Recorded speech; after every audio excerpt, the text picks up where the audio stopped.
All right, good evening, everyone. It is May 6th, and this is the regular board meeting. I apologize for the delayed start and presumably the lack of video being streamed. We've got some technical difficulties that we have tried to handle, but we're going to proceed anyway and do the best we can, so please forgive us there.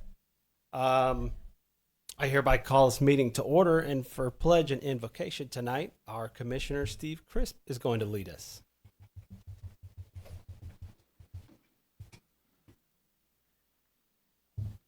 Pledge allegiance to the flag of the United States of America and to the republic for which it stands, one nation, under God, indivisible, with liberty and justice for all.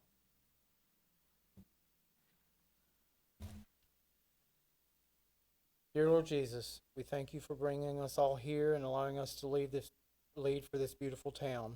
We give you thanks for all the blessings and grace and mercy you have bestowed upon the people of our community.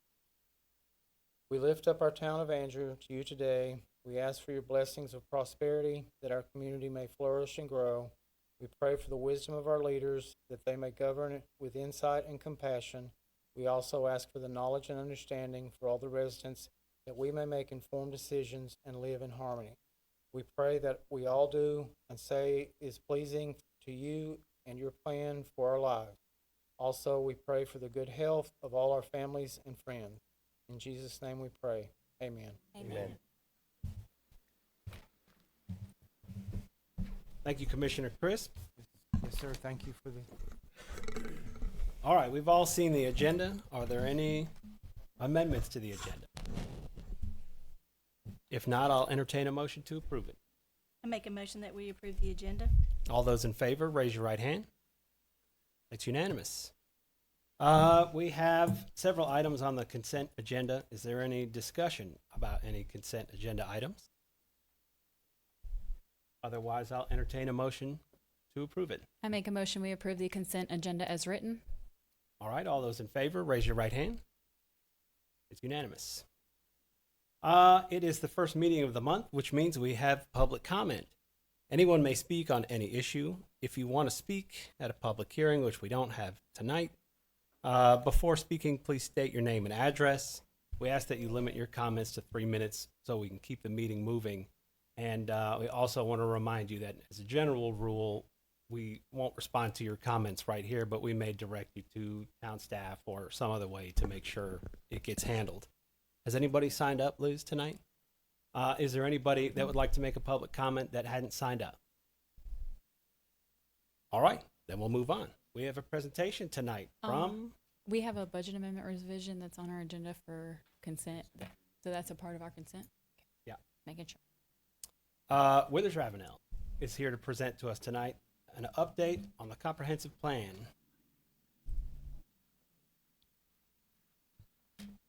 Thank you, Mayor, members of the board. Before Greg and his folks get up here and give you an update, I just want to sort of give you staff's perspective. We're halfway through.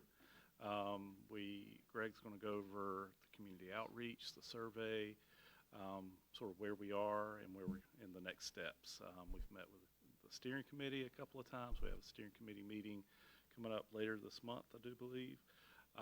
But we're right in the halfway point. And so what you'll see tonight is our efforts to reach out to the community through a survey, and then we were at the last 2 concerts ago, engaging with the public a little bit there.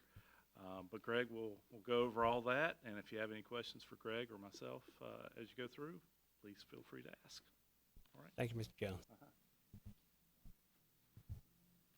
right. Thank you so much, Jeff, and good evening, Mayor, members of the board. It's my pleasure to be with you tonight and share a progress report, status update, if you will, on the update to the town's comprehensive land use plan, Andrew 2045, Planning with Purpose. Just as a reminder, my name is Greg Feldman. I'm a project manager with the community planning team at Withers Ravenel. We're a smaller department within our larger engineering firm, and we specialize on land use plans across the state, and certainly are honored and privileged to be working with the town through this update. So happy to share, as Jeff mentioned, a few big milestones that we've hit along the way and a few to come. So prepared just a brief agenda for this evening to loosely guide the structure of our conversation, give you all an anticipation of what we'll be chatting through tonight. That's first, I want to reorient the board and the public and all those watching on where we are with the project.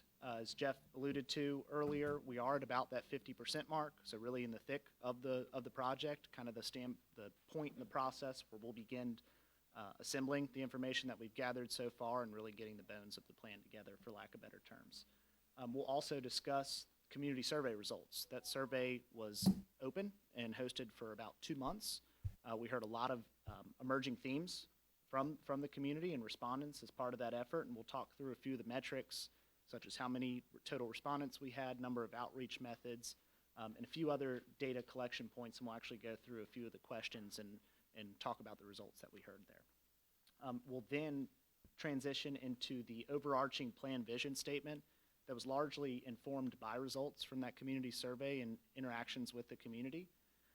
So that vision statement is, in general, in a land use plan, you have about a paragraph-long vision statement that's intended to encompass themes that are present in the community at that point in time. And that message is really meant to guide overarching goals that this plan will intend to accomplish over the duration of its lifespan.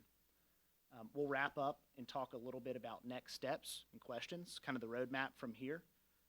And without further ado, let's go ahead and jump into the project schedule. You'll see here, I have tonight's date circled in red, and as you can see, we're about right at that 50% mark. Work completed to date is really that initial task, that project initiation and analysis. So the background information and existing conditions data has been collected. We've reviewed information from previous planning efforts and started to bring forward some of that material that was still relevant or that is still relevant to the community in this effort today. Thinking back all the way to November, that's when we had our big community kickoff event. We talked with town department heads and staff, leadership, including this board here that evening. We shared a little bit about the information that we collected, kind of that demographic research and population information that we collected prior to that kickoff meeting. That kind of rolled us into our initial interactions with our project steering committee, who's played a huge role in this process. So I want to certainly shout out that group for their time and dedication to this effort. They helped us draft and formulate the survey questions that we'll talk through in a little more detail in just a moment. And that took us to that January 6th date that you'll see in the second column, second set of milestones, where we actually had the survey span for, it said roughly 2 months, just shy of 2 months, about a month and a half. And that really helped inform our next steps, which were collecting and establishing a plan, vision statement, and overarching goals. So we talked at length with the steering committee about those results from that survey. And with the steering committee's help and assistance and guidance, we took a look back in time at the previous comprehensive plan, some of the goals and whether or not they were relevant from when that plan was last created. And we decided to consolidate some themes from what we heard through respondents in that survey, and we're able to dwindle it down to 5 plan goals that we'll talk through tonight in more detail. So that really brings us to just 2 weeks ago when we were in person at the spring concert event, such a great event. I think the town should be very proud of the attendance there that night. We were able to leverage some of the foot traffic, certainly, and we're able to vet some of these goals that we'll share today. Didn't necessitate too many tweaks to the kind of the framework that we have with these goals, but we certainly heard some reassuring comments from the community, so that makes us feel like we're at least on track for now with respect to what we've heard and how we've articulated that and what the material that we'll share with you tonight. So that brings us to today. I won't belabor next steps in the process because I have a closing slide to talk about those in just a moment. So let's go ahead, if I can jump ahead, and talk about the community survey results. So here are just a few of the metrics from that portion of the project. We wanted, I think a successful survey does not take a ton of time to complete, so we kept that goal in mind. And we're able to actually form our 11 questions as part of that survey and to equated that into just taking 5 minutes for respondents to get through all the questions. Survey was actually open for a total of 60 days. And which we had 167 respondents, and that 167 number are actually folks who took the time to answer every question in the survey. So that's why we have another column there that discusses 506 write-in responses. That 506 number are actually, of those 106 respondents, folks who took the time to type a personalized response. So I think that 506, I like to pay close attention to that number, because that represents the folks who kind of wanted to participate in a way that they wanted to share their personal thoughts and actually took the time to type out what they feel with respect to a few of the questions that we'll talk through in just a minute. And actually, of that list, or of those total respondent numbers, 61 people felt so inclined to leave their email and wanted to stay in the loop on all things, not just the comp plan, but with the town. So 61 more people to add to an email blast, which I think is great. And I added this graph here purposely because I thought this data was tough to ignore and quite an interesting one. But of our total 167 respondents, nearly half were new residents in the town, folks who've been here for less than 5 years. So I thought that was an interesting point that I wanted to share with you all. And then after that, with respect to tenure, you can see everything starts to somewhat even out with respect to who responded. And so now I want to go through just a few of the questions. I believe we have about 7 questions that we're going to go through, so I won't try to take too much time. I want to be respectful of your all's time and attention this evening. But starting with kind of our intro question to the survey, what are the most important improvements or things that the town can undertake to improve your quality of life, the respondents' quality of life? And some of these themes, you'll see another word cloud in just a minute, but a lot of these themes really centered around both public safety and parks and recreation and walkability, which I think those kind of three themes have really stayed at the top of folks' mind as far as who's interacted with us throughout this process. Next, always an interesting question, talking about what flavor of development do you want to see moving forward as the town continues to grow? Certainly has experienced a significant amount of growth over the years. But with respect specifically to housing, what types of housing should be made available with the new population to accommodate new Andrew residents? Not surprisingly, we saw single-family homes, which is a very common response, kind of take the cake on that question, if you will. And somewhat of a surprise, I think our second place selection was actually mixed-use developments. So we had it in parentheses, it's cut off here. But when you're thinking for respondents who maybe wanted a little more information on what exactly is a mixed-use development, we included the definition there. But when you think of mixed use, you're thinking of in a single structure having small-scale retail or some non-residential use on the bottom floor and upper-story residential units or apartments. So that did come in second place with this question, which we thought was interesting, and followed in a close third by age-restricted or senior living communities. And respondents, as you can see, were able to select all that apply. So we had multiple responses for each of these types of houses. This is always a favorite, but what 3 features do you appreciate most in Anger? Or put plainly, what do you love most about the town? What do you love most about your community? Without surprise, we heard small town feel was at the top of mind. So kind of putting that in tandem with what we talked through earlier, and that is parks and open space. There were a lot of remarks from the write-in responses that suggested that folks are very happy with the town's current recreation offerings and already the foresight to add new recreation opportunities. So really the theme that we took away as the project team from all the remarks centered around parks and open space as a top priority was that just kind of keep it up. Really just continue as the town's growing to reinvest into the parks and recreation offerings here in the community. And certainly, last but absolutely not least, downtown and local businesses support. I think this goes hand in hand to some degree with the small town feel, but folks love downtown and they want to see it continue to thrive and flourish. We'll talk about that more in just a minute, but these were just three of the big features from those write-in and selection responses that we saw from this question. Greg, if you don't mind. Sure.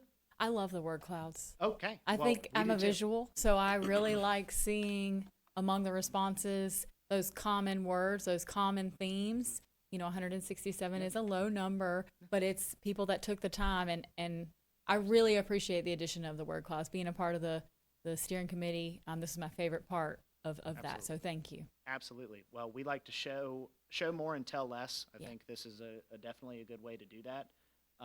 Where there's an opportunity to plug in more word clouds, we will, and whenever there's an opportunity in the plan document itself, as it gets assembled, to show more and tell less. I think that helps folks interact and makes the document a little more approachable in general. So yes, you'll see. I have to point out we had to manipulate it a little bit and put the underscore under Jack Marley. We had an original version of this word cloud where the two were separated. Thought that was a little funny, but we were able to make that work. But certainly something that folks appreciate a lot in the community, and rightfully so. This question is very much so an interesting one, and actually probably the most brought up theme and or project being the 55 bypass just 2 weeks ago at the concert series. So most folks that actually came up to interact with us had some sort of question that revolved around the progress or project status of the bypass and maybe implications of that project with this effort. So we were able to talk with them at length about that. But as you can see here, what types of development do folks think should join the NC 55 bypass? We felt that, yes, this is kind of maybe a one-off or a very specific question to include in a survey, but certainly given the kind of the phase one of this project, very much so being online, we felt it's very important to include in this effort, as we will consider it when we start to go through next steps and actually assemble a future land use map as part of this project. Taking the bypass into consideration is important.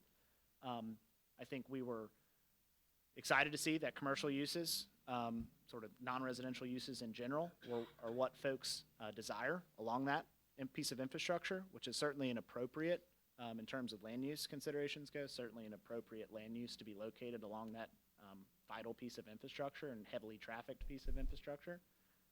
That was actually followed by, somewhat surprisingly, as low-density residential.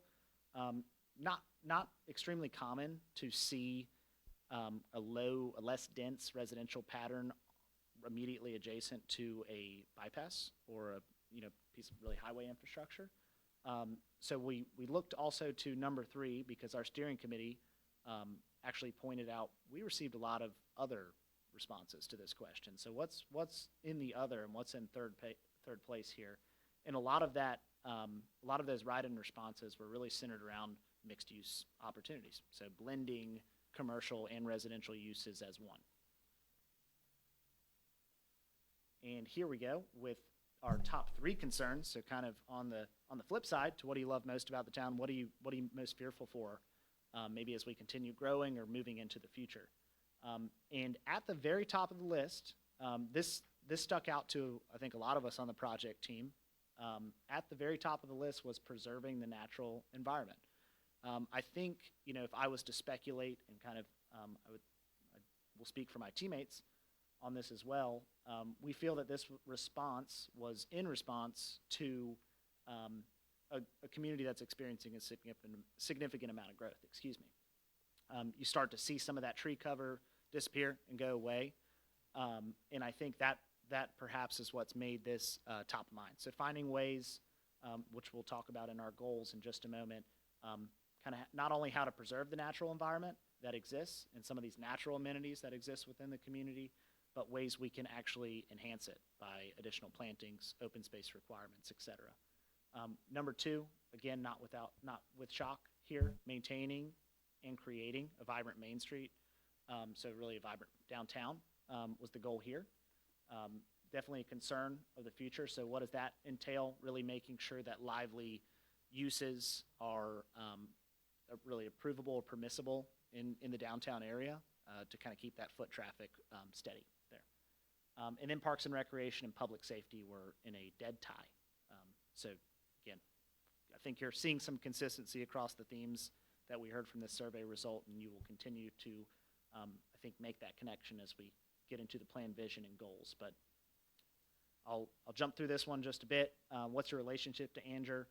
You could select all that apply. So if you're a business owner and you lived here, or if you worked here and you live here, you select all of those that apply. Most of our respondents live in the town, certainly, and actually about over half of them come to Anger to shop and dine. So we want to maybe according to some of our survey respondents and public feedback that we've heard so far, we might want to see that needle move up just a little bit more. Okay, so closing remarks on the survey. 3 considerations again. I know I don't want to beat the drum here too much, but our 3 considerations and takeaways, if you will. Consistent themes of Parks and Rec, including that environmental protection leg, and also continued dominance of single-family homes. That was our most preferred housing type, if you'll think back to just a couple of slides ago. So I think we need to consider some opportunities that may exist to kind of diversify that land use percentage and breakdown that exists within the town. And lastly, walkability. I think we heard a ton about transportation stress that exists within the town, and hopefully that's alleviated to a large degree by the bypass project, letting the downtown really breathe a little bit. But certainly walkability brings a lot of benefits, not just from a health standpoint, but it's certainly from a traffic congestion standpoint. In theory, more people out of the vehicles and walking reduces traffic counts, and certainly there's an economic development connection between walkability as well. Okay, and so all of these survey responses have landed the plane on our ANGR 2045 Planning with Purpose Vision Statement, which I'm going to take just a moment to read. We'll make sure the slide deck is handy too, so you all can refer back to this material, hopefully get it posted for the public's review as well. But I want to read this for just a moment. ANGR is a family-friendly small town that values its strong sense of community. The town will support thoughtful development that enhances quality of life for its varied population while preserving its local charm.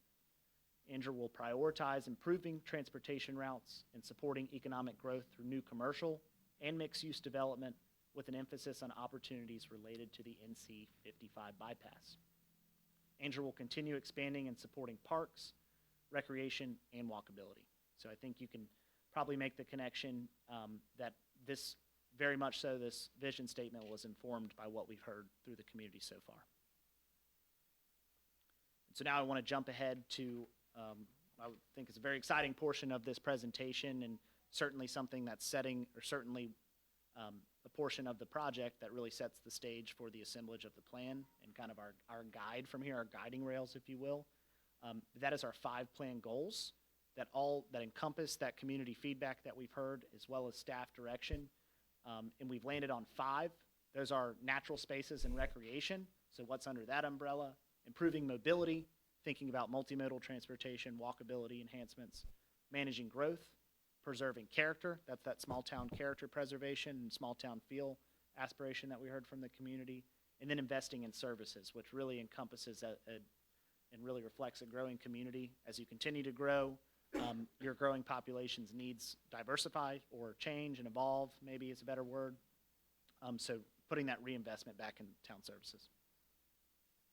And so I'm going to cruise through these somewhat, but I do want to at least talk about them in a general sense. But starting with our first plan goal, and we'll make sure this is clear in the plan, but these 5 goals have no particular order. They're all of equal importance. So just the kind of layout of them does not necessarily matter as much as the ultimate objectives and action items that will be located underneath of them. But natural spaces and recreation, what does that mean?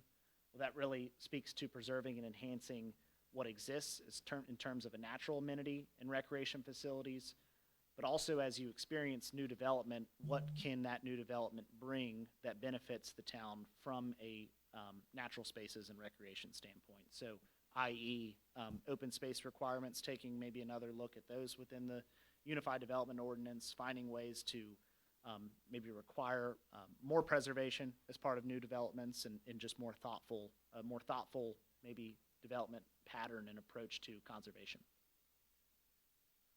And certainly expanding trail connections, and that's anticipating through the context of a broader framework, so not just thinking within the confines of this plan study area, but also taking a look at neighboring municipalities, certainly the town of Fuquay, even Lillington, as well in Coates, taking a look at what multimodal infrastructure exists there, as well as the county, Harnett counties and Wake counties, and finding ways we can complement some of that pedestrian infrastructure there so we do contribute to this regional network.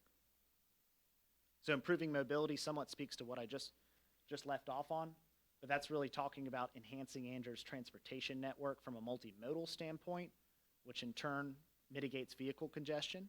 So again, going back to that idea of getting less people in a vehicle and more people on foot, and potential objectives there may come in the form of improving mobility through expanding the bike and ped network, which I know the town has really just wrapped up a bike ped plan, which certainly this plan will aim to carry forward themes and the research, the long and good research that took place as part of that effort. But essentially, that goal of enhancing connectivity in turn reduces the heavy reliance on vehicular travel. Third, managing growth.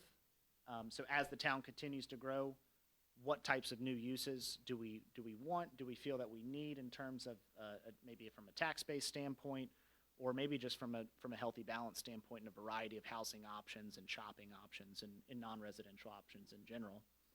So that goal sort of definition, if you will, is to proactively manage Andrew's growth in a manner that supports a range of uses as new development moves forward, and really just with the objective in mind that ensuring that the town kind of continues to maintain this healthy balance or distribution of land uses, both in the flavors of residential and commercial.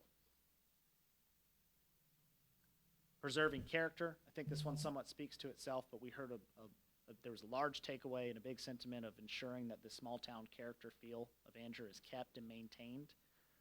And a lot of that we were able to tie towards or tie back to Andrew's kind of vibrant and thriving downtown. That's, in a lot of ways, and what people think of when you think of a small town feels kind of this central area, this central gathering point, which of course in town is its downtown. Kind of maintaining that small town character is the overall objective of this preserved character goal. And lastly, invest in services.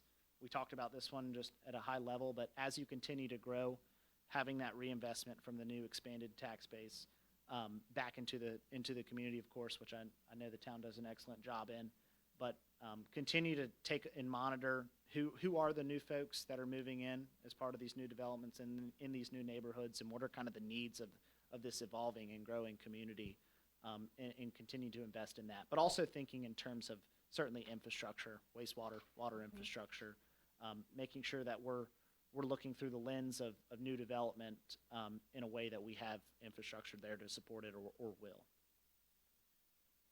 Okay, and that brings us to, in my mind, really one of the two very critical and important components of a comprehensive land use plan, and those both really lie within the implementation chapter. So how do once this plan is ultimately adopted, what do you do with it now, right? And that direction is outlined in the implementation chapter. And so what we've proposed here is an approach we've taken, a successful approach that we've taken in other jurisdictions, and that's really this step-down approach, as you will see probably in some of the language within your agenda. But that's really with the intent on keeping it organized in terms of how you go to look at this document in future development considerations as the new project moves forward, making sure that you take a look at the goals that are clearly outlined that we just talked through in this document, but what are those underlying objectives and action items, and is this new development taking into consideration the themes that we heard through this update from the community? Is it reflective of where the town's priorities sit? And that's what we intended to accomplish in this step-down approach to implementation. Starting with your goal, that's your overarching statement. It's a clear statement, but it's more generalized. And that's your intended long-term outcome or achievement as Andrew continues to develop. Followed by your objective, getting a little more specific, and that's actually a measurable metric to look at to achieve that overarching goal. And then lastly, your action items, which I think some of you all in what the previous plan referred to as a recommendation or recommendations. Action items are the same thing essentially, but those are your concrete steps. That's your clear direction. You look at this, and this is your specific task at hand to achieve ultimately the goal that it's underlying. Okay, so I know that's a lot of information. I want to wrap up here with next steps and hear from you all with any questions that you might have from the project team. Our next steps, I mentioned two very critical and important components of a comprehensive land use plan are one, its implementation component with respect to goals, how they are achieved through objectives and action items, and two, a future land use map. That future land use map is a guiding resource. It's a tool for the board for both this board and the planning board to consider and refer to when a new development proposal moves forward. What it is not is a zoning map. So it's not changing any property zoning designations. It's a guiding tool, right? And so what we will do is use all of the background information and data that we've collected, certainly all the new infrastructure projects going on within the community, and actually create a updated future land use map, outlining different designations, what are the preferred and what are maybe the inappropriate land uses in them, what does the development pattern and flavor look like in those certain areas of town and so forth. I'll plug here that we'll also be updating what we saw with our goals and our step-down approach to implementation. We will be creating for our steering committee and ultimately the public to review at their next meeting underlying objectives and specific action items or plan recommendations to achieve our plan goals. So we'll, of course, vet those with our steering committee, who's dedicated a lot of time and will continue to do so, and provided us with a ton of direction and input so far. We'll, of course, have that checkpoint with them where they'll vet those action items and make sure that we're all in agreement that these will help move our plan goals forward with where they sit now. And really quickly, our future land use map, something very unique about this project is that it's actually running concurrently with a sewer basin analysis project, which I will not bore you all tonight, at least with the details, because I've taken enough of your time. But essentially, that's a way to look at land use through a data-driven lens. So it's actually tying some of these designations, taking into account where sewer capacity exists or maybe where you'll run into bottlenecks in terms of constraints sooner than other areas. And so just really that boils down to appropriately designating different distinctions of higher density and lower density uses in certain areas of town where capacity may or may not exist. Our next big milestone is actually in just a couple of weeks with our project steering committee. At that point in time, we'll have a draft future land use map for folks to point at and interact with at that meeting, as well as our underlying objectives and action items to talk through really one by one with that committee. And from there, kind of in the background, really running parallel with these next steps, our project team's going to begin assembling all the material we've collected into really our plan format, a narrative format to tell the story of what will make up Andrew 2045 Planning with Purpose. So I understand I took a lot of your time this evening and apologize for that. Certainly a lot of information to get out, but if the board does have any questions, that concludes my presentation. Happy to answer them and very excited and honored to continue the work, much work to go on this project. So thank you. Please do not apologize for keeping us informed. Awesome. I want to acknowledge that you've been incredibly friendly, knowledgeable, and very easy to work with in this process. So thank you for making this easy for people who don't know the things that you do. You've made Absolutely. you've broken it down for us. So thank you for that. Thank you. Thank you. Yeah. Please make sure we get a copy of that, and we'll try to put it on the website too. Yeah. We sure will. I'll coordinate with Mr. Jeff here, and we'll make sure that we get that on the project website, especially the vision statement and our goals. Mhm. Yeah, absolutely. All right. Well, certainly excited to keep you all in the loop moving forward. A lot of fun stuff and a lot of important material to get through from here. So thank you. Great. Thank Thanks, you. All right. Greg. Thank you. Thank you all.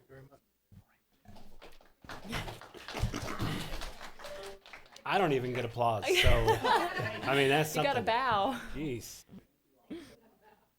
All right. We're going to move to old business. Number one, Derek is going to talk to us about closing government offices early for the summer.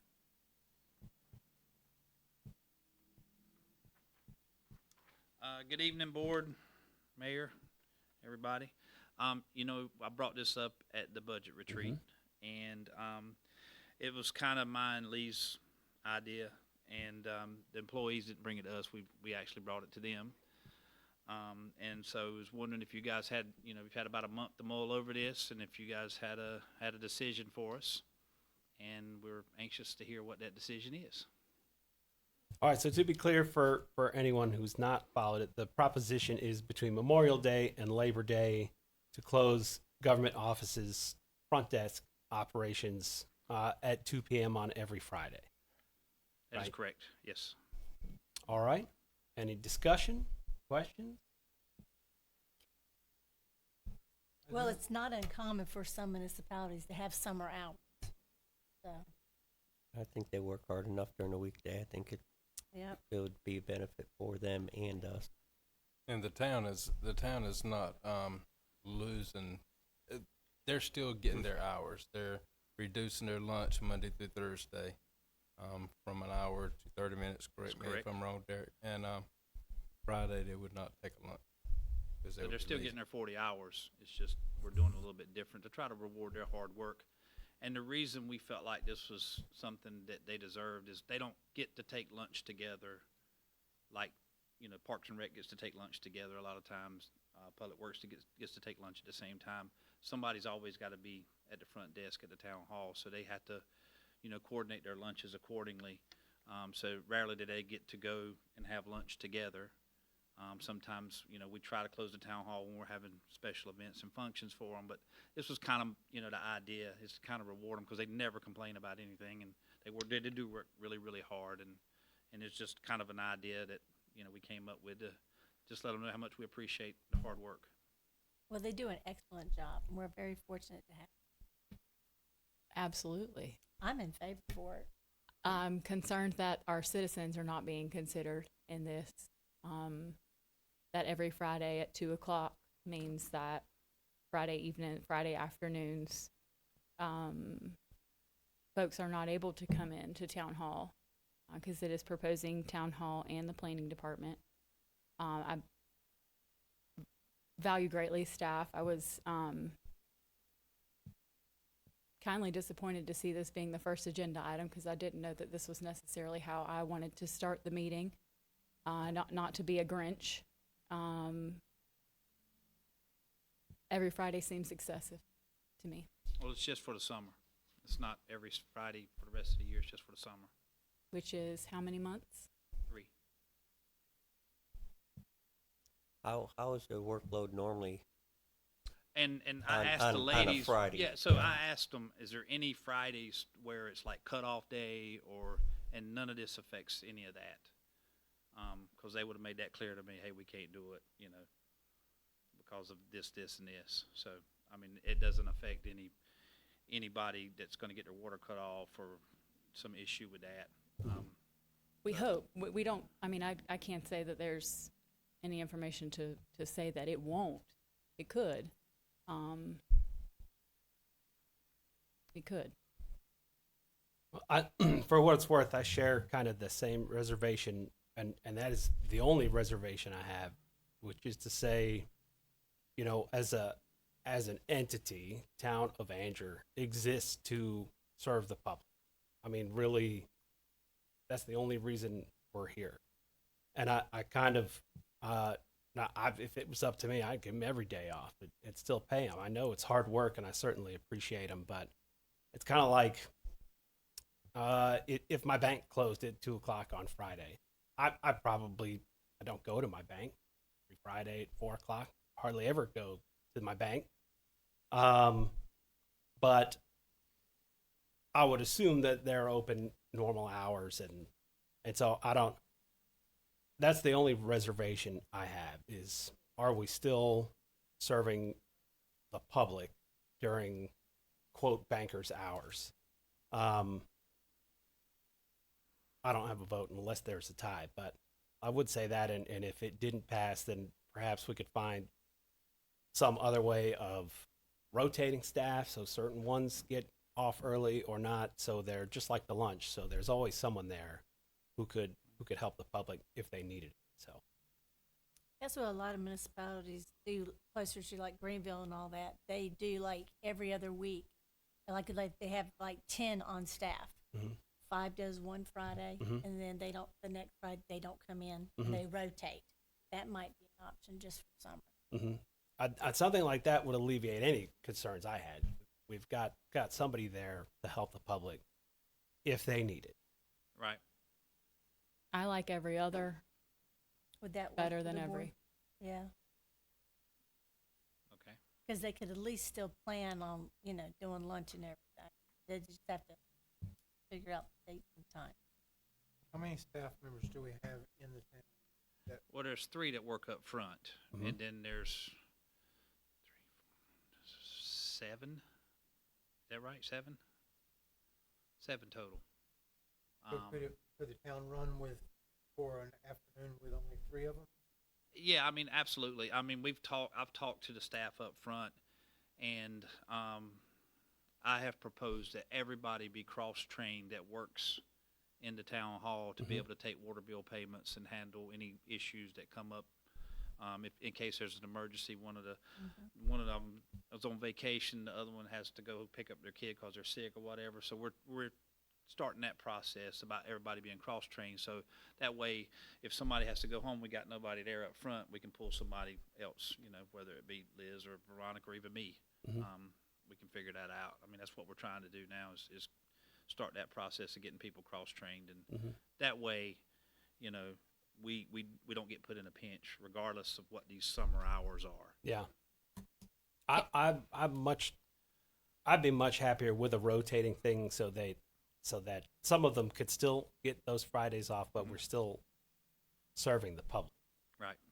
I love that. I have no the reservations goal with is to something keep like the that. town hall open to be able to offer the services that we normally offer. Right. Is that the goal? And even if it was Yeah. only half of the staff it normally would be on a Friday Right. afternoon, there's still And we somebody. don't, unless it's a day where the water bills are going up or it's cutoff day, there's Right. not a lot of Friday afternoon traffic in there. Right.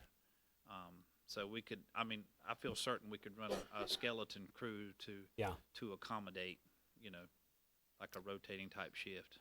Do you know if in your 20+ years here in town this has ever been proposed?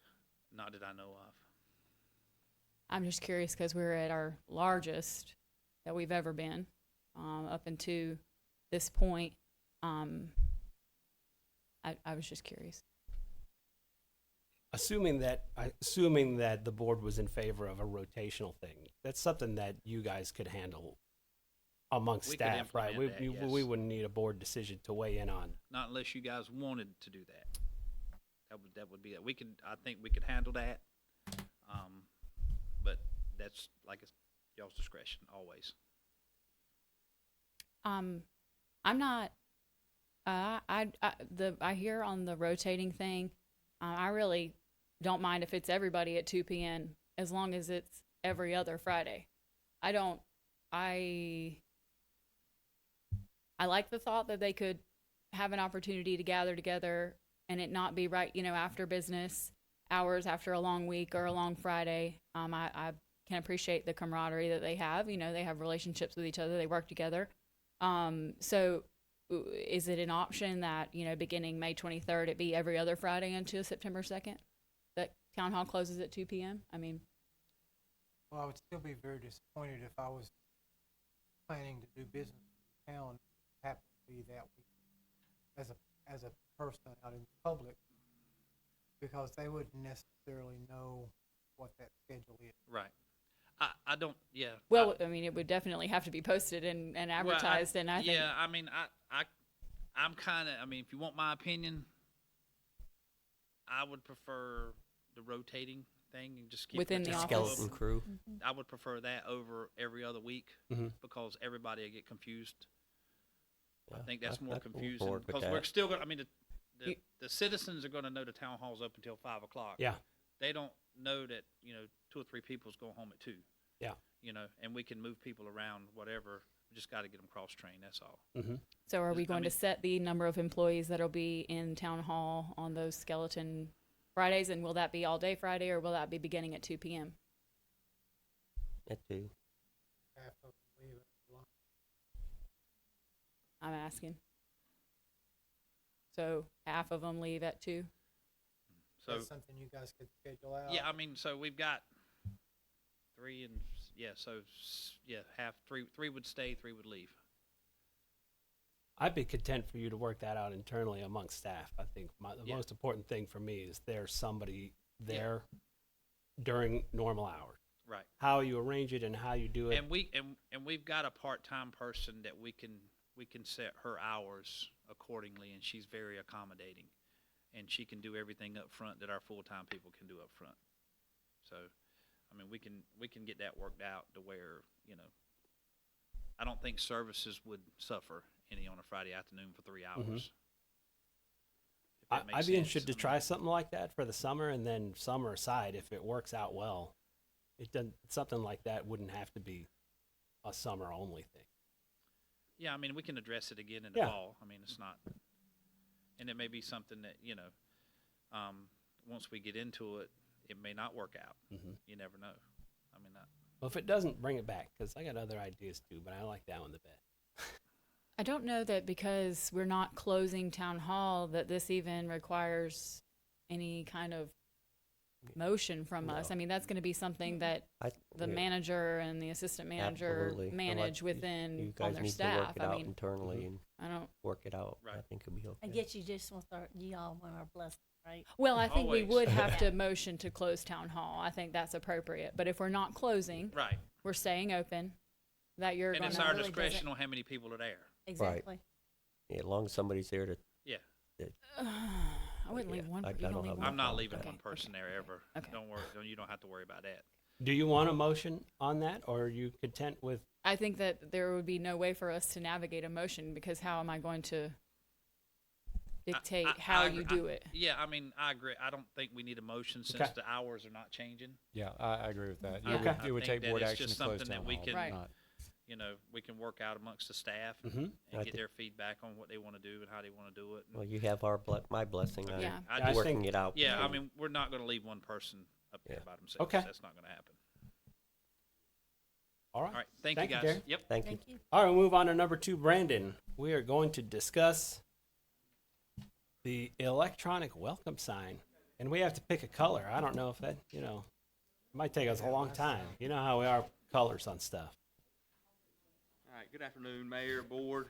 I hope y'all had the opportunity to take a look at the few options that were in your agenda packet. Mhm.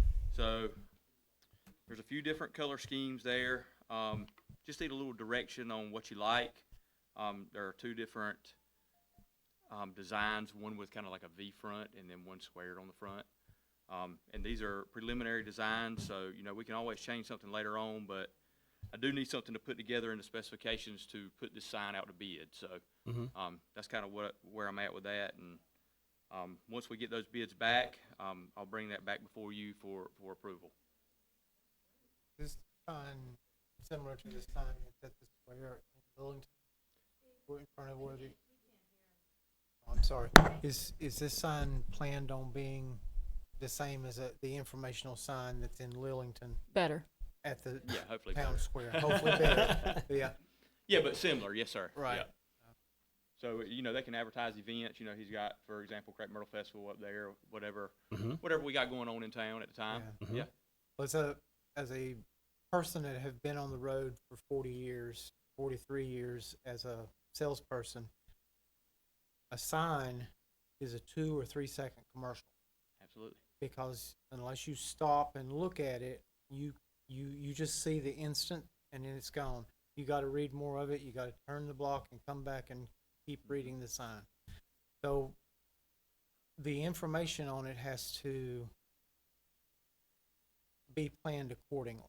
You can't put something up there and leave it for 5 seconds because nobody can read it. Right. By the time you recognize it, it's gone and you're past it. So it's Anger's there, everybody sees that, but they don't see the information on the sign. Right. So, Yeah, so we'll My- leave that up to our events coordinator. She can Yeah, take care just of what has You goes just on. need to know color and shape tonight, right? For what it's worth, I just, now that you mentioned it, hadn't noticed it before, that one of these options has kind of a V front on it. Yes, sir. Personally, I don't really like that because I think it distracts from the content of the sign. Mhm. I like the squared off ones. So the percentage of information seems larger on it for the surface area. And I don't care for the blue. not because Lillington's is blue, which it is, It is, but yep. The blue's hard to see.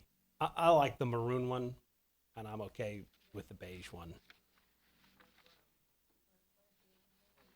Is it brown or maroon It's option maroon. two? It matches the awning.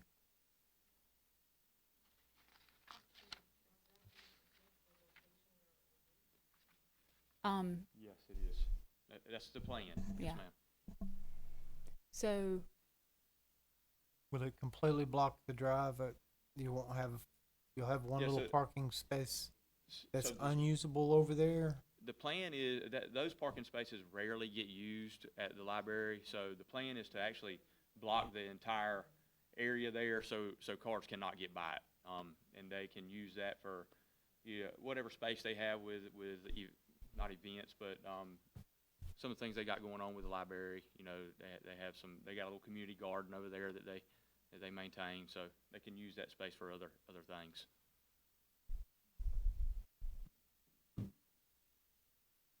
Any other input on color, shape? I think the maroon will fade over time, and I don't know that I'm necessarily a fan of that washing. Mhm. The tan, I think, would be a little bit easier to maintain over the life of it because it may not look as faded. That's kind of just my only thought. I also agree with the flat two-sided. We've juggled this around many times Mhm. for many years. So I'm glad to see an official rendering of it.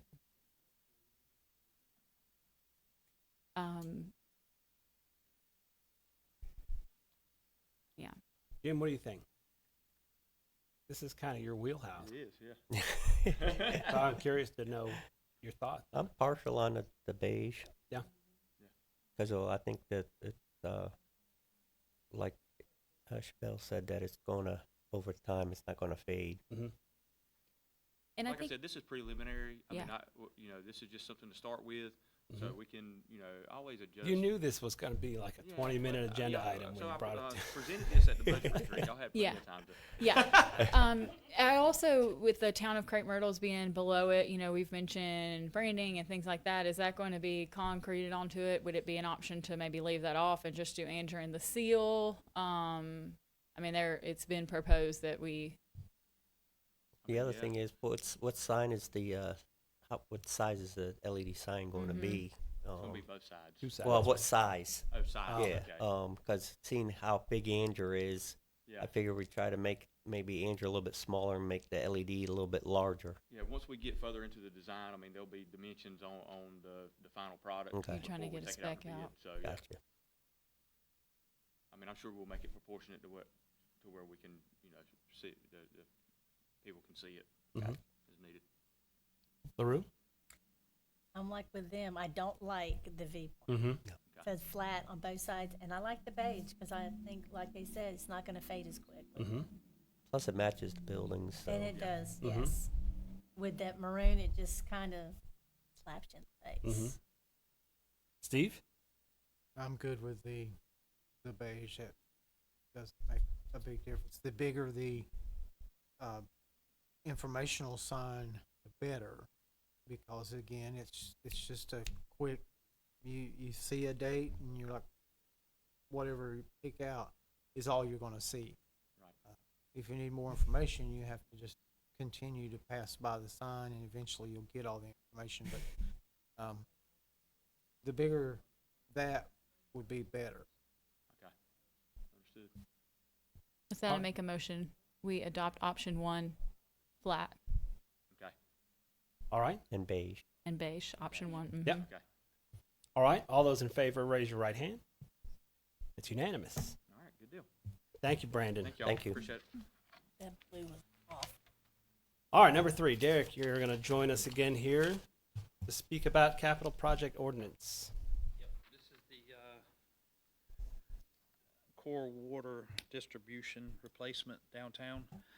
So we were looking through some of our stuff, me and Chris and Kristen, and we noticed that we had the original $4,250,000 as the capital project ordinance, which was approved in 2021. We've come across an additional $1 million that was approved in 2023 to us, which bring the total to $5,250,000 for this project. So we needed to upgrade the capital project ordinance to $5,250,000 instead of $4,250,000. So asking you guys to consider and approve that. All right, and just so I'm sure I understand, and you could correct me, but the purpose of a capital project ordinance is so we could carry this long-term money Multi-years. across fiscal year. Yep. Yep. Great. And we are in the process of that is starting. Right-of-way acquisition has begun on this project. Awesome. Correct, aren't I, Brandon, on that? On the core water distribution, the land acquisition, right-of-way acquisition has started on that.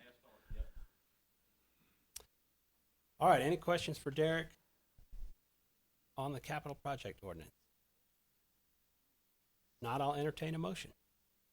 I'll go ahead and make the motion that we approve the capital project ordinance, number A011-2025 for the water distribution core system replacement for 5.250. All right. All those in favor, raise your right hand. It's unanimous. Thank you, guys. Thank you, Derek. All right, moving on. New business number 1. Kayla is going to speak to us about a road closure for the food truck rodeo.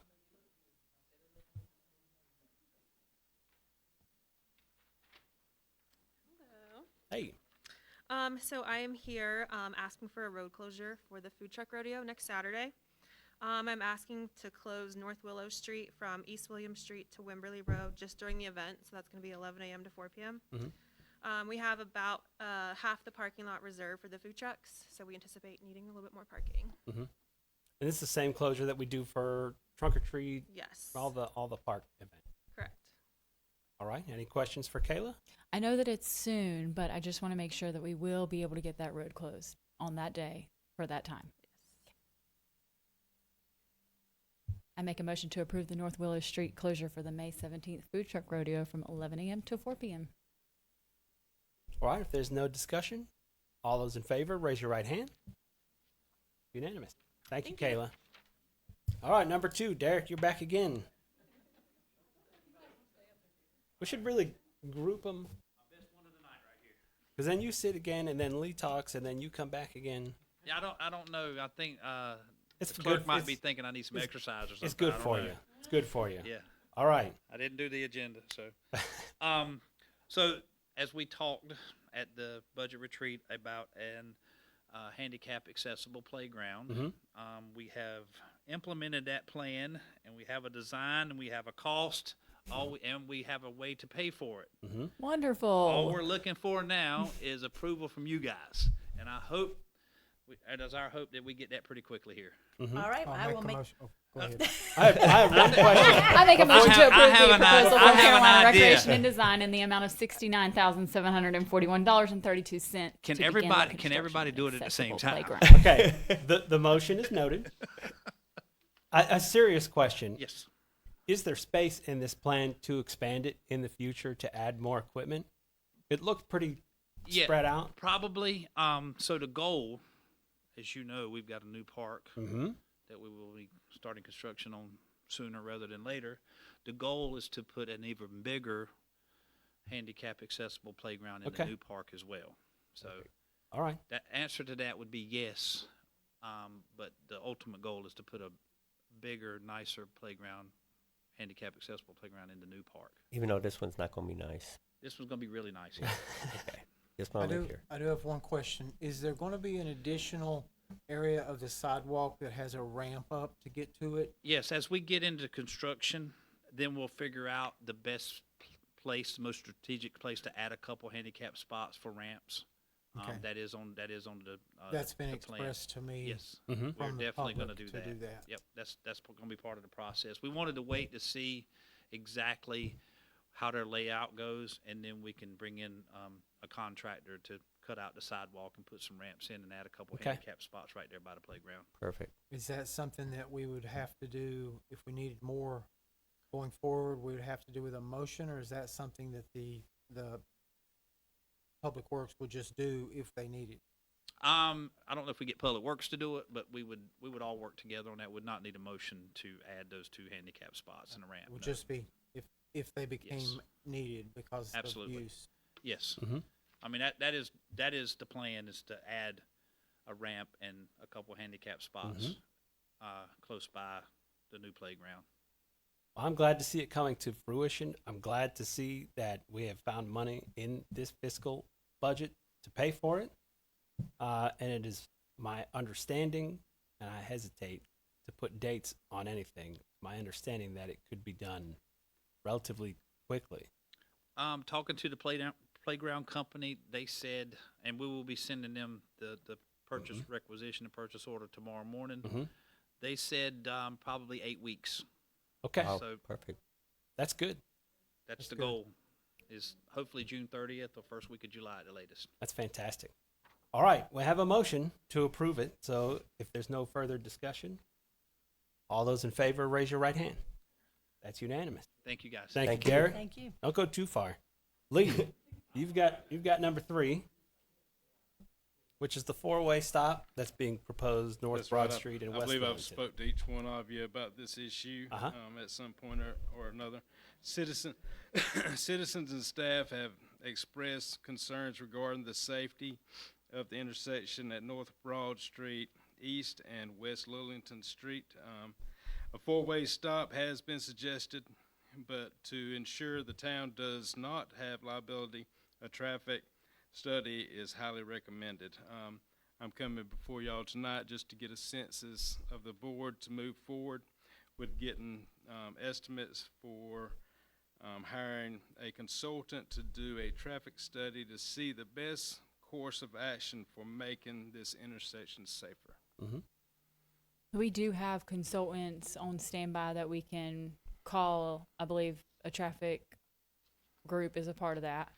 I would like to see that study be done for the entire 2 blocks between William Street and Lillington Street, Okay. and expand it further than just that initial 4-way stop, because I believe we have other issues that can be encompassed in that study. Pedestrian safety and crosswalks and all that kind of are a part of that. We've talked about parking numerous times. So, if we're going to bring somebody in for that 4-way, I'd like to address that entire 2 blocks if that's possible. Okay, from William Street to Lillington Street. Okay. On Broad. Correct. So we're definitely doing an RFP and getting 3 bid Yes, done ma'am. for it. Okay. Yes, ma'am. All right, any other questions? Mr. Vell, I suggest you make the amended motion to include I make a your- motion to approve the hiring of a consultant to do a traffic study for the blocks on Broad Street between William Street and Lillington Street. Okay. All those in favor, raise your right hand. Opposed? Jim, do you have a vote? Kind of in between on that one. May I ask your hesitation? I know we need to do something there, but I just don't know what. Well, this is just for the study To tell to us what tell to us what we should do. Do you have a ballpark on what the study's gonna I cost? don't. Actually, I put Brendan on the spot before I came up here, and he was the same way. He didn't want to take a guess. I think a consultant's necessary because it makes sure, like you said, that if there's no liability on the town. We need to Because I don't want to remove put a stop sign up and not have anybody tell us that we can or can't do that. Correct, and I- it's not as simple as just throwing stop signs up. I mean, we're gonna have to do away with a couple parking spots. Yeah. And we're gonna have to go out with the sidewalk. For the site triangles on all That's those right, that's corners right. and Mm-hmm. and I think if we include those other blocks, that kind of helps alleviate the cost burden that we're looking at more than just that, so we kind of get a little more bang for our buck, maybe. Does the town require a study to put the stop signs that do exist on Lillington Street, to make those the flashing stop signs, that, not the red light, but the lights that are around the stop sign? Like So what, like Fuquay did. Right, That so, would, that so would be is a your- recommendation from but is the that study. that would have to come from the study as well? Well, Wouldn't have that to, wouldn't but- have to, but I mean, the study would give us recommendations such as that, but that's just extra stuff that y'all as the board could add to whatever they come back with.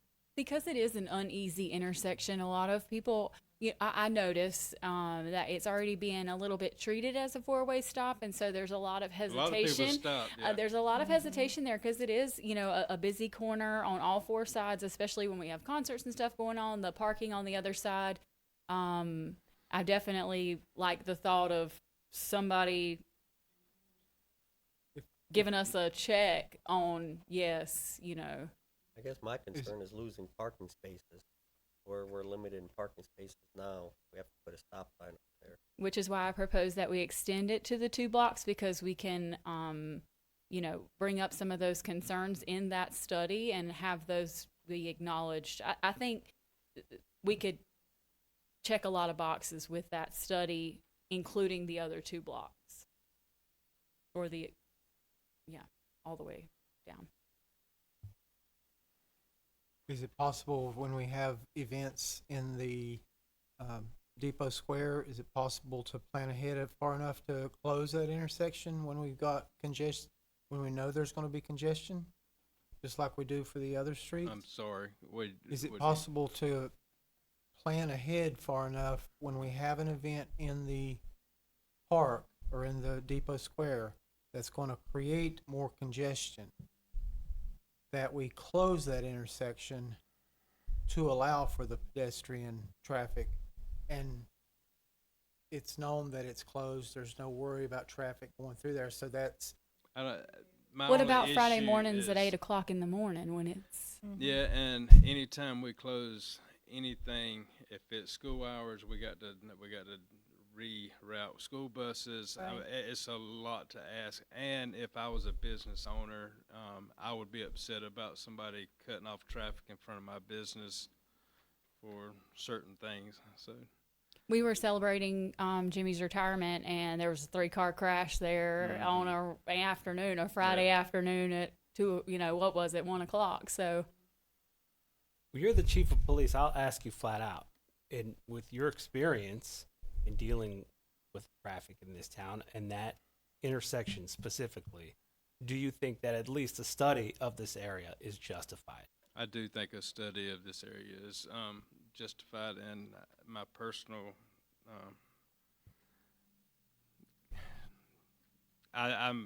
it would decrease accidents in the area plus slow down traffic, as somebody would really have to be stomping on the gas to get too fast from there to Right. 210, so it Yeah. would slow down traffic in that area. So to be clear tonight, the only thing we're approving, we're not approving the installation of a stop sign, merely The study. commissioning a traffic study to Correct. help us decide what the right play would be. And then the amendment of extending it another block further, because there have been a lot of discussions on the other side of Broad Street about ramps at the crosswalk and the potential for other parking solutions. and so people, we could learn a lot from one study. approaching from Broad will block the intersection at Williams, making it, I was blocked coming in this afternoon, so a 4-way stop would help. Like you say, slow would down help. people getting into it's to that intersection. I would feel better if you got the estimates or the bids and then bring more information on how much this is gonna cost, because you can say 8 to 10, and when they come back, it's a We can lot more. Correct. Probably And we need- expect $25,000, Yeah, which is, I exactly. believe, worth it So, if that it- means saving a life. right, I think we ought to do it, but I'd like to know ahead of time, since we're planning the budget and everything. Absolutely. If you could find out how much, get 3 bids, find out how much it is, and then bring it back to Correct. the board. We already have approved a set of contractors, McAdams being one of them, that we don't have to go through that process because we've approved that already. We can just call them and say, hey, we want a traffic study, and they can begin work on it. The wheel of government turns slow. I would hate to see us, slow it down further. I trust that staff are not going to make any decisions that are, you're going to tell us if this becomes an exorbitant fee That's to right. study. You're going to say that Prepare yourself. right. Yeah, I think we need to know what the price is before we commit to buying it. Correct. I will tell you, one life is worth it for me. That's, It totally is. well, that, Worth it for me. based on that idea, you would make a four-way stop at every intersection. And If it's- all I'm we asking can't for do is to that. get a price right Yeah. now, and We gotta get a Um, price first. once I get a price, just out of transparency, I would want to let everybody know anyway, so, Fully expect you would. There is a What say motion you, on Jim? the floor, so. Yeah, once we get a price, let's see what we can do. All right, let me suggest a motion that I think could be added now, which is to table this maybe until the next meeting, so we can get an idea of price. You should call McAdams and see what a traffic study would Yeah. require for 2 Yeah, blocks. just give us a ballpark. I mean, Okay. We can. Who made the motion? She made the substantive motion. Okay, I think, let me check our rules real quick, but I think you would need to be the one to move to table it then. Mm-hmm. I'm not going to do that. I call for a vote. All right, then I will retake the vote just so it's crystal clear. Let me double check our rules on that. Whether or not I should recall the vote? or Whether, continue on? whether the motion to table would need to be made by the person who first proposed the motion. I believe it would, but I'm double checking our rules.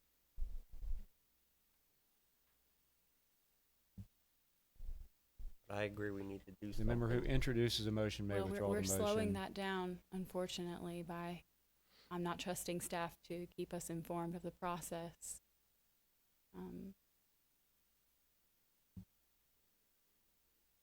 What is too much money? I would Are there ask. really more accidents there than there are at any other intersection in town? It has increased. It's just the It one. has. There's a lot more foot traffic in that area now, especially the coffee shop on the corner, they're doing great. And we're only gonna so- see it increase as the building across, the adjacent corner is being built out. We've increased our events. As we and- increased the Newport, the parking lot across the road, so that's gonna be a whole lot more foot traffic. All right, so would she have to make that motion, or could anyone make the So motion? you would have to be the one to withdraw the motion, but under our current rules, a motion to defer consideration, all we have is that the board may defer its consideration of substantive motion and any proposed amendments to an unspecified time. It doesn't say who has to make that motion. So because the motion has not yet been voted on, I think you could probably have a motion to defer consideration. It made has by- been voted But it on. hasn't been It voted has on. been Well, hasn't voted on been by completed. two- It Yeah, hasn't the been vote hasn't been completed. completed. His Jim. lack of I vote think was a as it yes stands vote. right now, Yeah. we probably need to vote on the So motion. we actually have his Well, if- absence of if voting his- is a yes. Unless he So we have a chooses to tie. vote, would be a tie, and you would break the tie. Jim? He chose not to vote because he called for both votes and Jim did not vote. I was But because the undecided. motion hasn't been ruled as one way or the other, you could still change. All right, your let's vote. do this. We have three Right, everyone votes. could still change their vote. at this point Jim, if you- would you like to vote? Yes. Your vote is? Yes. In the affirmative. All right, so it is a tie, and it's up for me, and I vote yes. Please proceed with that Thank traffic you, Mayor. study. Thank you. Thank you, Jim. Okay, Derek, you're back again to speak about Harnett County Library lease.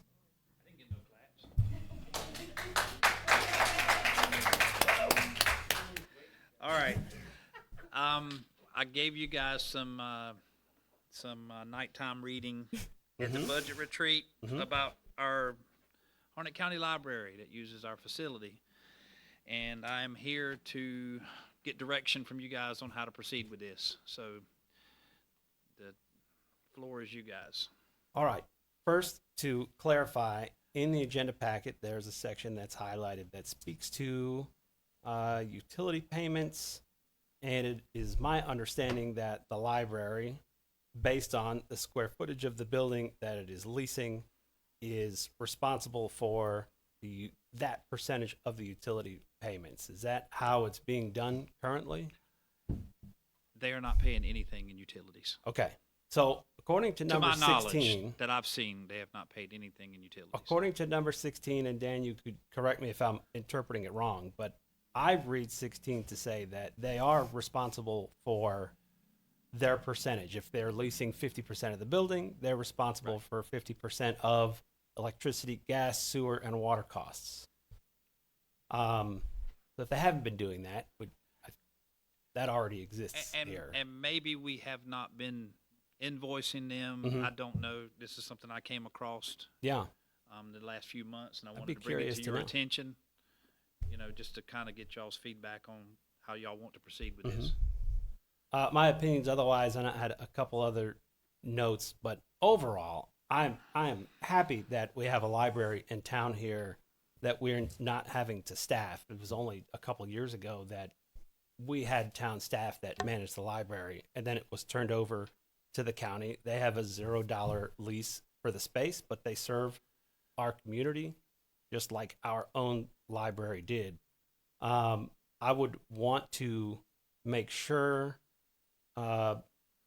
in the premises section 1 it lists the bathroom as part of their lease and not as part of common use areas, and I would suggest that we make sure the bathrooms get moved to what we have listed as a common use area, like the boardroom, to say that, you know, we can use that bathroom. It's not the library's bathroom.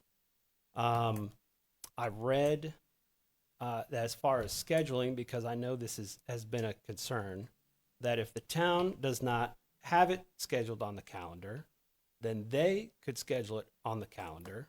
And if they schedule it on the calendar first, then we cannot take it back from them, is how I read that section here.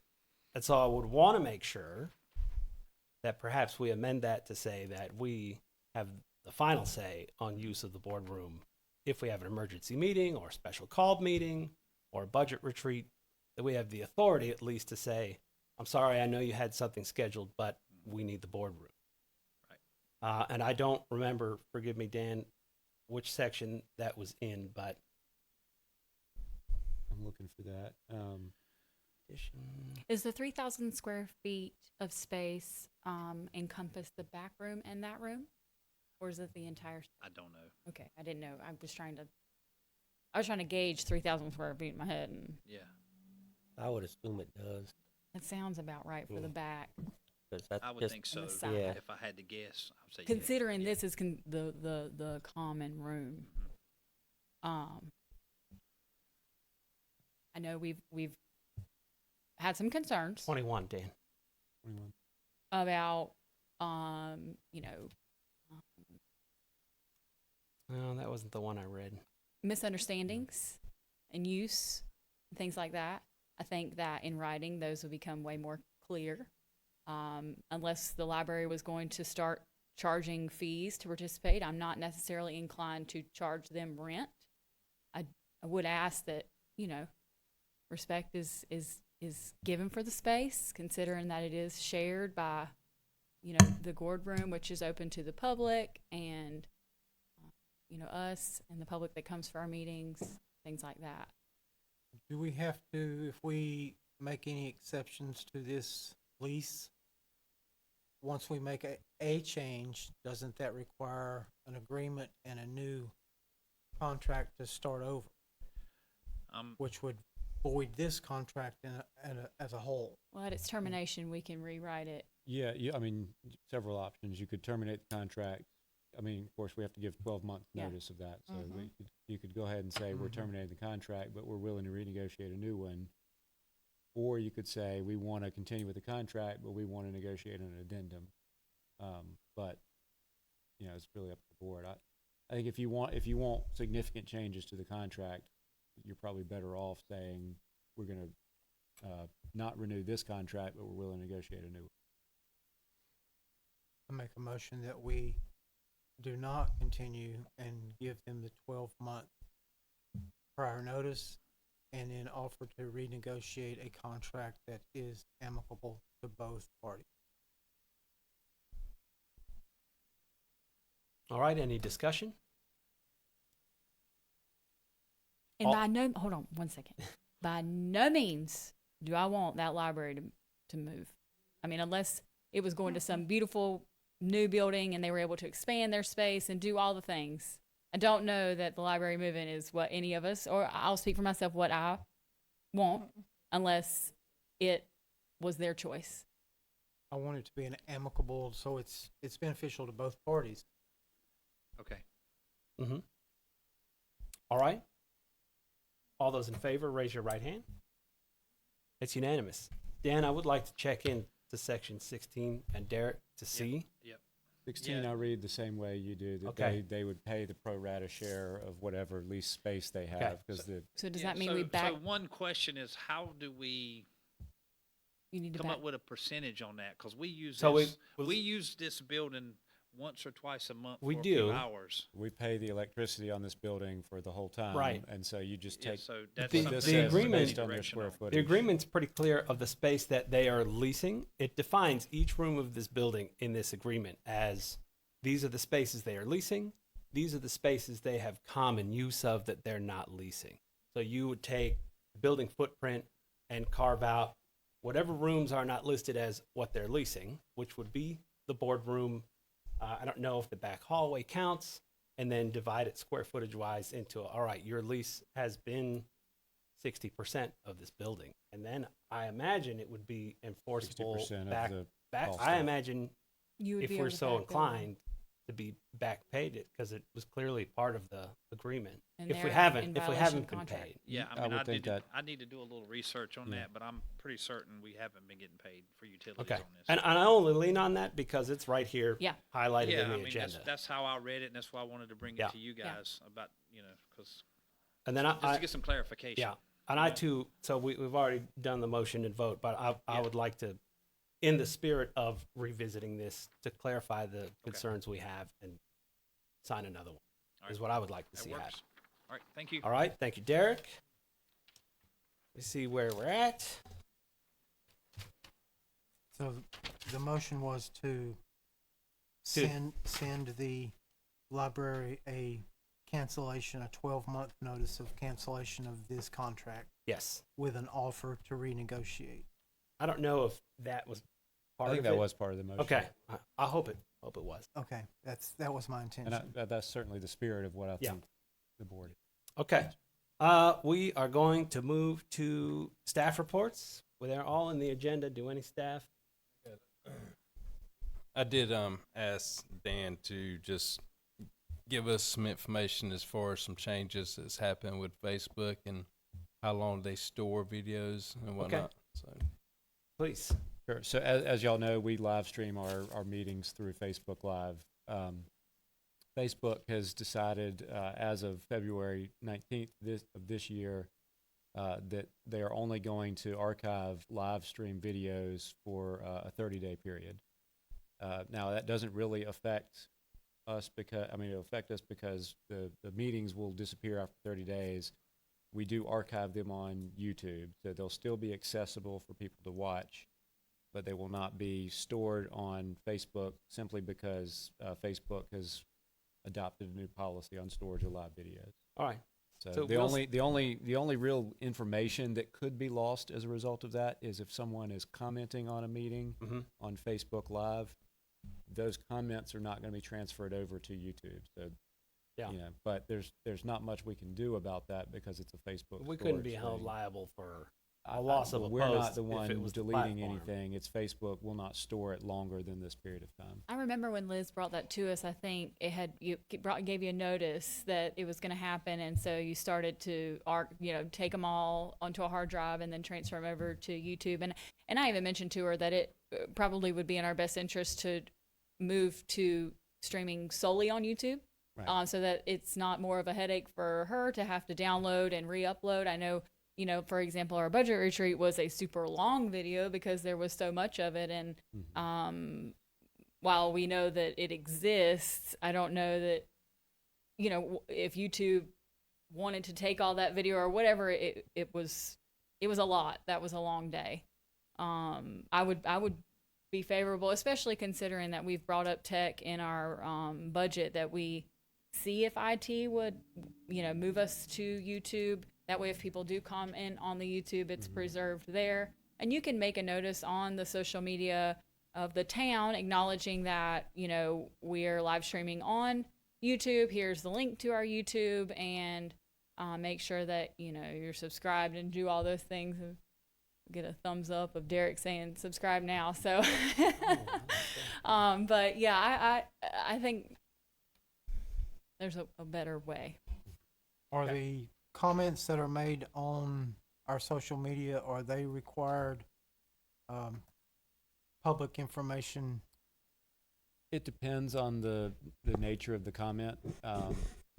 As a general rule, I would err on the side of preserving those as public record because it's people commenting to the town, but We Right. do have, the town does pay for archive social, for our Okay. social media, so even if someone deletes their own comment, we have record of it, and that includes the Facebook Live video comments. okay, so if the Facebook Live video is deleted after 30 days, we'll still have access We to still those have comments. access. Okay, so that could solve that concern.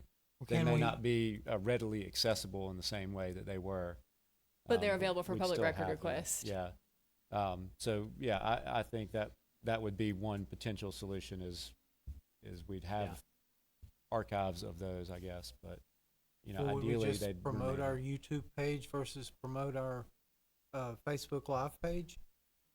If they're going to delete our stuff, then go to the organization that does preserve our stuff and not worry about YouTube. Just commit to the one that does preserve it. Well, and Well, not YouTube for does YouTube. offer live streaming, so if we wanted to switch to YouTube, we Mhm. could explore that option. The Or county even does our it, own and it's a website. great. Yeah. Even our own website could be an Yeah. option if So I there do are work with that. other avenues to live stream our video other than Facebook Live, Yeah. and maybe with this new change, we might want to explore that. I Yeah. think we should explore what we can do other than just Facebook. That's Also- a great I idea. love Facebook, but Archive social also encompasses Instagram, YouTube, whatever we have under our account, it'll capture. Love it. Okay, thank you, guys. Any other staff reports? All right, I'm gonna do my mayor's report real quick. Staff birthdays, there's a handful of them. Kirk Brown has a birthday this month from the Water and Sewer Department. Kayla Byington has a birthday this month. Our marketing coordinator, Commissioner Steve Crisp, his birthday is this month. And Officers Sasser and Serlich have got birthdays this month.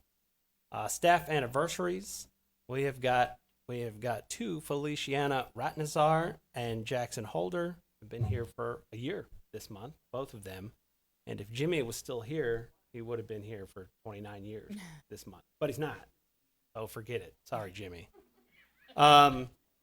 Events this month, I'll go through them real quick. Tomorrow, actually, at 10:30 a.m., Operation Homefront is doing a commencement ceremony. That is the house that we approved to waive the permitting fees on.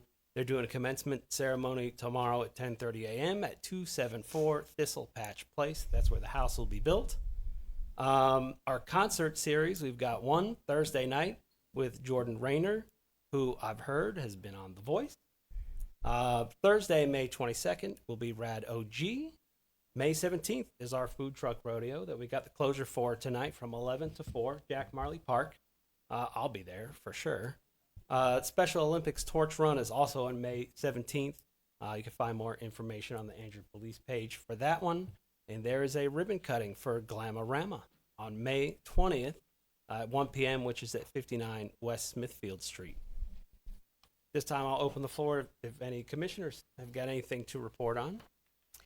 Yes, sir. I would like to, since the spirit of transparency has been in question, I've had several people come to me this week wanting to know if I would ask the question of Commissioner Chevelle Harmon. It's been brought to my attention that you do not reside in the town of Andrew.